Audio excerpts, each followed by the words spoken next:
जबलपुर में दो युवतियों के बीच इतनी गहरी दोस्ती हुई कि उन्होंने एक साथ रहने का फैसला कर लिया। बचपन से ही साथ में खेली पली बड़ी यह दोनों युवतियों का रिश्ता प्यार में बदल गया। जब परिवार और समाज ने उंगली उठाई तो दोनों ही लड़कियां घर से भाग गईं और साथ रहने का फैसला किया।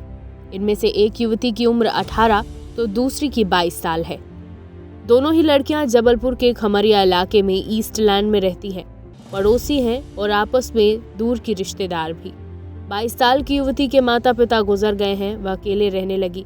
रिश्तेदार और पड़ोसी होने की वजह से 18 साल की युवती के पेरेंट्स उसकी देखभाल करने लगे।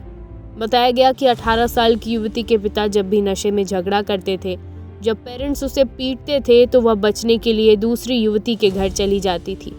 धीरे धीरे दोनों की दोस्ती गहरी होती गई और दोनों अधिकांश समय एक साथ रहने लगे। दोनों ही एक साथ बड़े हुए और इनका रिश्ता मजबूत होता गया।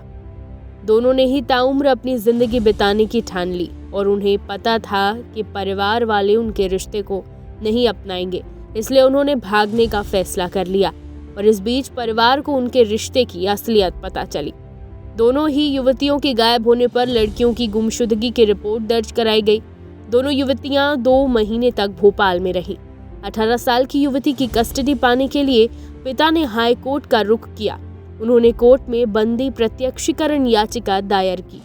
कोर्ट को बताया कि बेटी को महिला मित्र के बजाय घर पर रहने के लिए मनाने की कोशिश की गई, लेकिन वह नहीं मानी, जिस पर कोर्ट ने युवती को हाजिर होने का नोटिस दिया।